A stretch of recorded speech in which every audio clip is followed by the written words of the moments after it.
Hey guys, Beth Joey here, back again with another YouTube video for you. Today I'm going to be running you through my March TBR.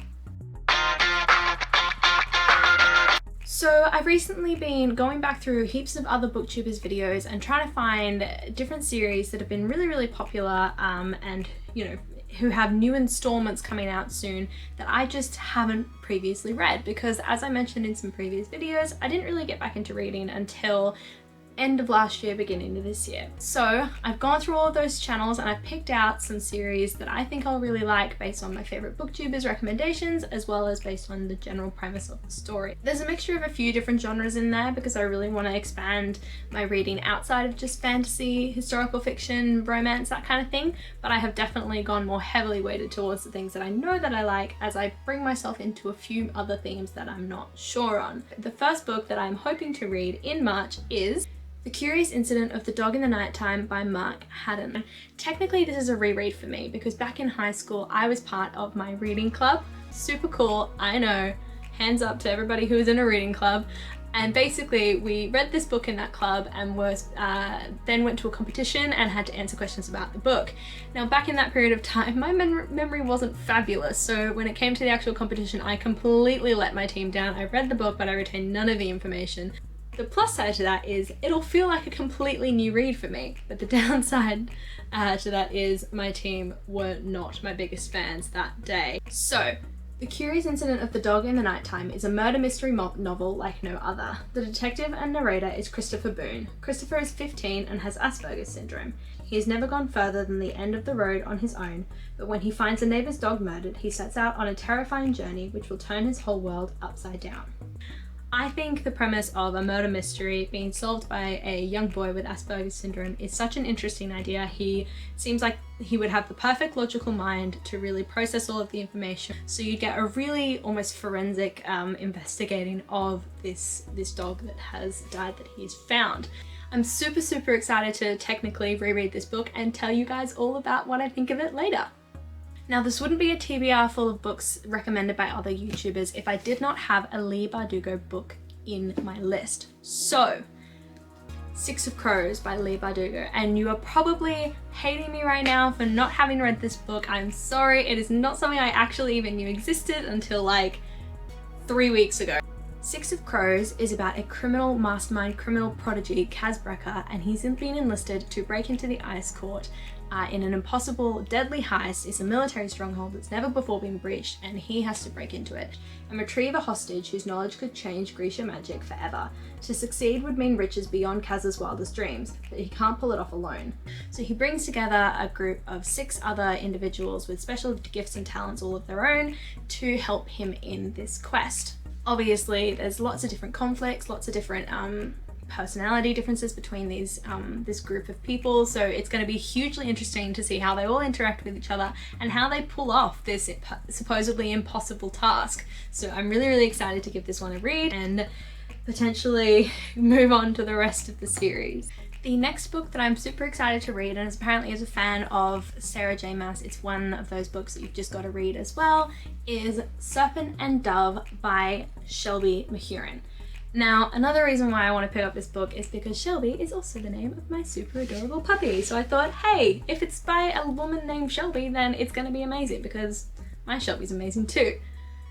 Serpent and Dove is about a witch by the name of Louise LeBlanc who runs away from her coven and moves to a city called Cesarine, where she basically tries to live by whatever she can steal, whatever she can get her hands on. So in this particular city, witchcraft is completely against the rules. It's a no-go, you just can't do it. They have witch hunters that are after people like Louise, and one of them happens to be someone by the name of Reed Diggory. Now, by a mysterious circumstance of events, these two end up married. So it's definitely one of those potentially hate to love and also forced marriage or arranged marriage sorts of books, which are both tropes that I really like. So I'm super keen to give this a read and see how that romance unfolds and then potentially get stuck in to the rest of the series. Another book that I've heard absolute raving reviews about is All the Stars and Teeth by Adalyn Grace. So All the Stars and Teeth is about a princess in the island kingdom of Visidia by the name of Amora Montara, who has spent her entire life training to be what is called a high animancer, and to reach this sort of goal, she has to master soul magic. This is something that she fails to do in her test. Her whole test goes horribly wrong and she is forced to flee the city and make it out on her own. She then runs into a pirate by the name of Bastian, who she enlists to help her prove that she is fit to rule the island kingdom, but in return she has to help him reclaim his magic. So this story basically tells of their adventures across the land, and how they come into contact with a destructive new magic and have to work together essentially to defeat it and save her kingdom. I love the whole fantasy genre, as when it ties in with both romance and adventure. I think it'll be really interesting to see you know, how they help each other regain their magic and how their relationship develops, whether it's sort of rocky to begin with, or if they sort of hit it off with some banter from the beginning. I cannot wait to give this a read. I believe it's part of a series, so yeah, I guess it's one of those ones where if I love it, I will read the rest. The second last book that I want to read this March is one that I'm sure you will recognize the minute I throw up the cover. It has been everywhere on Booktubers, Bookstagrammers, BookTokers, everyone, every book, whatever social media that you can think of, it has been there, it has been present, and that is Law by Alexandra Bracken. I love the concept of this story. Zeus punishes the rest of the gods by forcing them to live 1 week on Earth as a mortal. During this week, the descendants of their bloodlines basically hunt them down and kill them. The story focuses around Lord Perseus, so I bet you can't figure out which bloodline she comes from. After her family was brutally murdered by another bloodline from a different god, Lord Perseus basically rejects this entire process, this entire tradition, and turns her back completely on any promise of eternal glory. She does not want any part of it. For years and years, she follows on this path of just surviving. She doesn't want any part of it. She just wants to try and escape from it, until she turns around and says no, she wants to get revenge for the death of her family. Around this time, Law finds Athena gravely injured near death on her doorstep, and they basically work together to keep each other alive. This is apparently a standalone book, so I'm really excited to read a standalone book and not feel like I have about 7 or 8 books that I have to read once I love this one, which I'm sure I will. I'm super keen to see how Law and Athena sort of defeat this tradition, or if they're able to defeat the tradition, and how they're able to do that, and you know, all the battle scenes that I'm sure will ensue in this book between the different bloodlines. So yeah, I will give this one a read and let you guys know what I think. The last book that I want to read, or reread in this case, in March is one of Cassandra Clare's Shadowhunter World books. I am starting from the beginning. I'm reading them in order of publication, so as you would guess, I am starting with City of Bones by Cassandra Clare, and potentially making a little project like a vlog or something out of it. Let me know in the comments below if you'd be interested to see that. I haven't read these since high school, so I'm really interested to see if my perspective on certain situations and certain characters changed. Obviously, when I first read this, I was super into Clare and Jace, and I loved the romance and everything like that. So I wanna see how my mind kind of has evolved now that I'm reading this for the second time, and now reading it a bit older as well.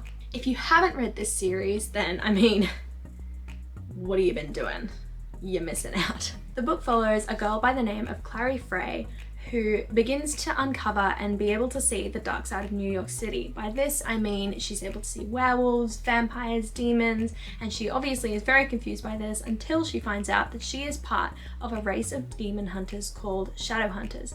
The Mortal Instruments series follows Clary and a few of her friends as they sort of try to kill demons and become part of this plot to find out who her real family is and why this has been hidden from her all of her life. She uncovers all sorts of special powers and abilities alongside a few of her friends as well, and along the way finds love, finds friendship, finds truth, as well as loss, heartbreak, and absolute tragedy. So that is my March TBR. Those are the books that I really want to read this coming month. I'm super excited to get stuck into all of them. It's definitely very heavily weighted around fantasy, but I think there's a good amount of history woven in there. There's a bit of romance and a bit of supernatural. I guess that falls under fantasy as well. Super keen, particularly to reread some of the books that I haven't read since high school. I think it'll be really nice to see how my perspective on different situations in the books and different moments evolve. Yeah, let me know what you think of the books that I'm reading this month. If you've got any other suggestions, I'm always on the lookout for new books. Other than that, I am gonna go out and enjoy the sunshine with my lovely little puppy, so I will see you guys next time. Bye!